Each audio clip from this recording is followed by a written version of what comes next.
This is all lumped under the idea of our title, Today is Yesterday's Tomorrow.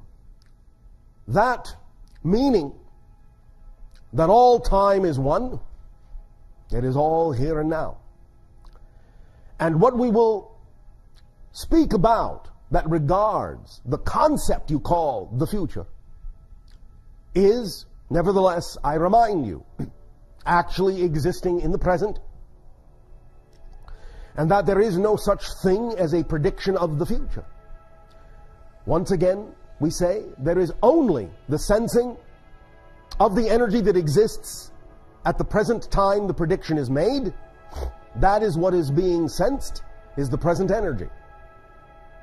If that energy does not change in any significant way, then what has been sensed is representative of that which will unfold and manifest. If, however, the energy does change, which is sometimes changed by the prediction itself, then the energy may take a different course and something different will occur. This does not mean that any kinds of predictions are necessarily wrong if they do not come to pass. It may simply be that they were sensing an energy that has changed, since all predictions are of the present energy. The reason that this is so is because empirically, fundamentally, there really is no such thing as the future. Just as there really is no such thing as the past. Everything is simultaneously coexistent, and you cannot actually prove the existence of either the future or the past. But wait a minute, Bashar. We have evidence from the past. Do you now? And exactly where is that evidence? Oh, here in the present. That's correct. And that's the only place it exists, is in the present. And what you call the past is simply another dimension, a different frequency, a different wavelength of experience that exists right now alongside your own present. There may be a cross-connection of continuity being made to make it appear as if there is a linear connection from past to present to future. But that continuity connection, that continuity illusion, is being created from the present, always. So when you say, here is evidence of the past, what you are saying is, you have created a linkage, a bridge, a connection to a simultaneously concurrent reality in such a linear space-time manner as to create the illusion of cause and effect, because it serves a purpose for you to experience the idea of the process of creation from a beginning to an ending. That's all you're doing. But there is no actual proof of the existence of the past, because there is no such thing. That is why it is also easy to cross-connect to other lives, because they all exist now. And thus then, if it truly was that they were in the past, or truly was that they were in the future, you would not be able to really make that linkage. There is only one moment. It is now. Everything happens in the now. Everything that appears to be a different moment is actually a different perspective of the same now. A different point of view, a different angle, a different picture, a different photograph. But it is all part and parcel of the same infinite now, in which everything exists and everything occurs.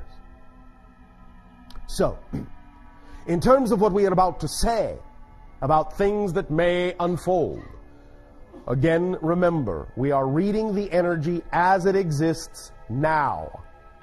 But it is always your world and always your choice to allow the momentum of many of these things to continue, to allow the inertia of many of these things to unfold, or to choose a different course and create a new reality experience that you can shift to. When we talk about the idea also of everything being now,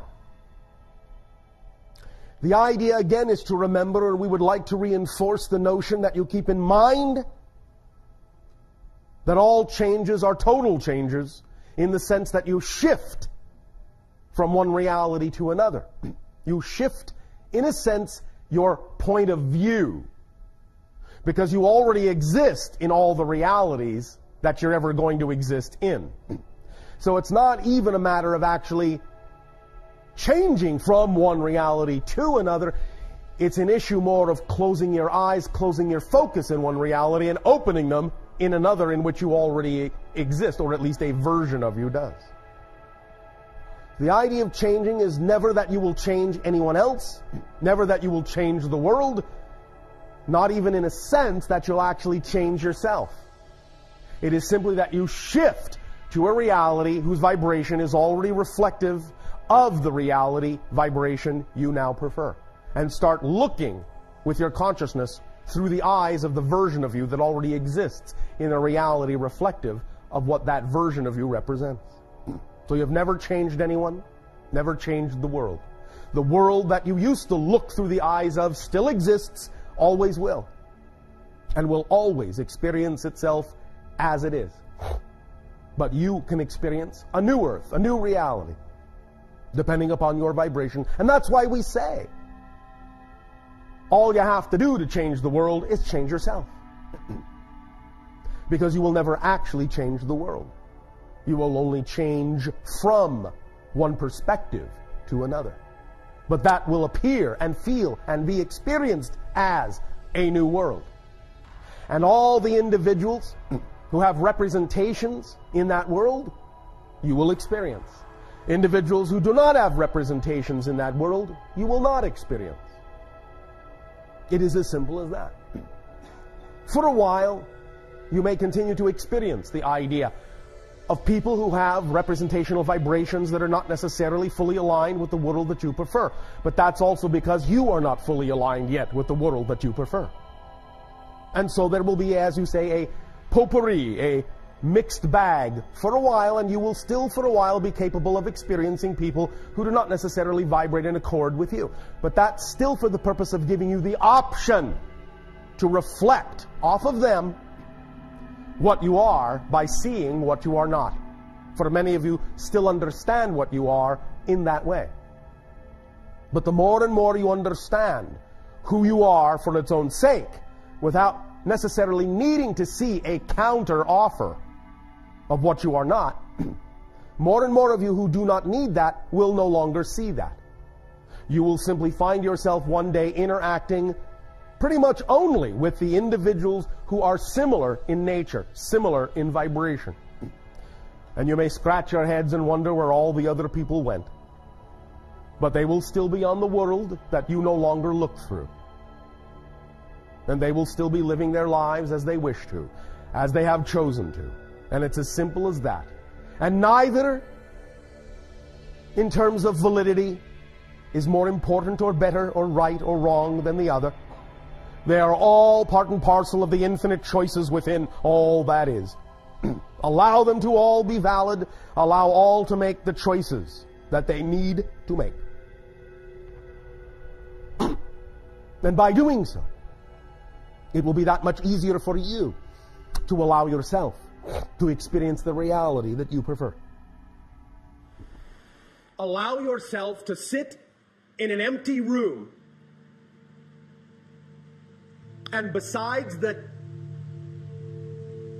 room, have one other object of your choosing in that room. I would suggest that the object be of a homogeneous material. You understand? Not many mixed materials. Okay. One homogeneous thing.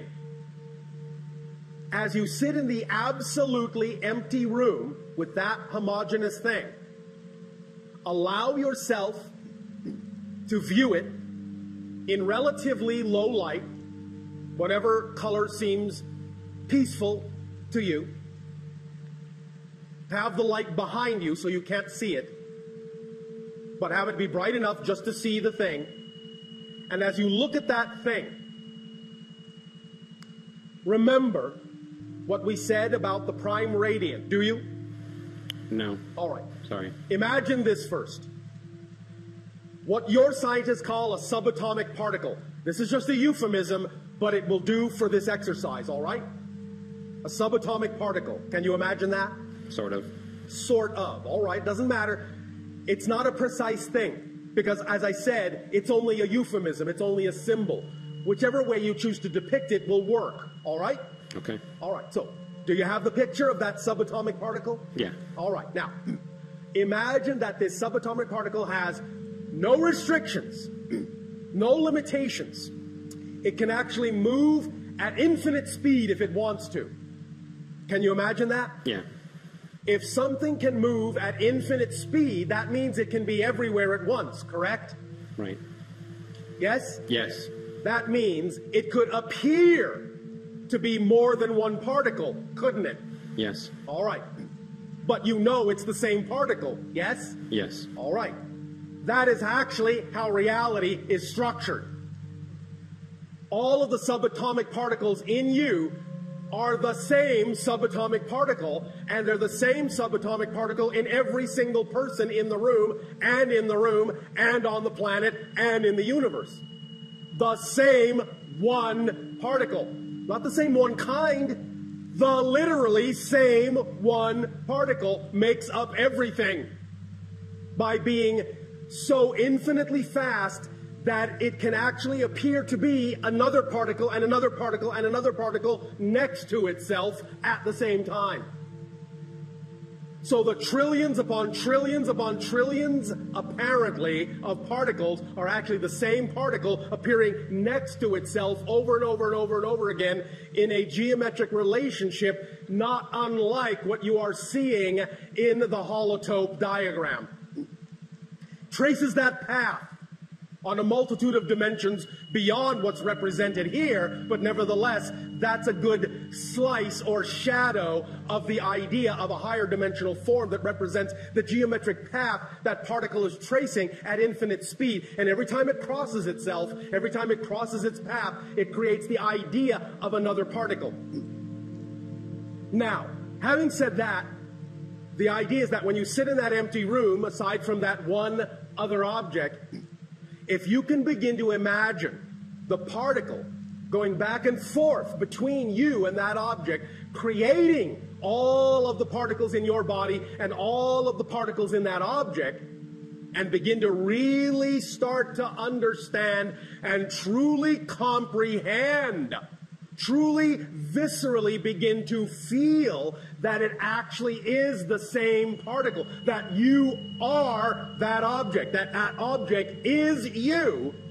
As soon as there becomes no difference between you and that object, you will achieve the state you are looking for, because you will become equal to any other thing you call an object, and there will be no concept of blockage between you. You can become, you can pass through, up, down, it doesn't matter. You can, in that sense, become immaterial to each other because you recognize you are one and the same thing at that moment, and you can trade places in any way, shape, or form you wish.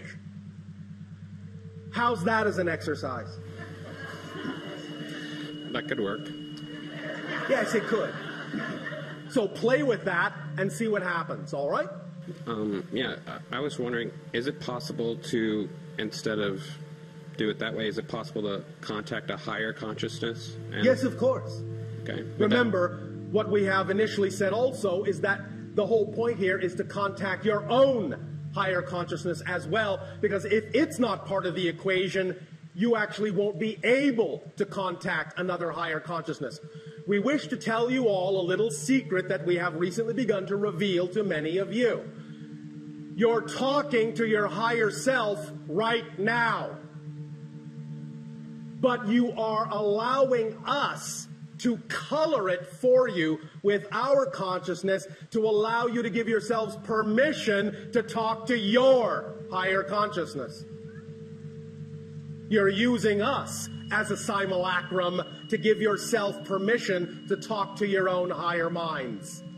But your higher mind is who you're actually talking with when you speak with us. So go have fun. Your higher mind will be with you.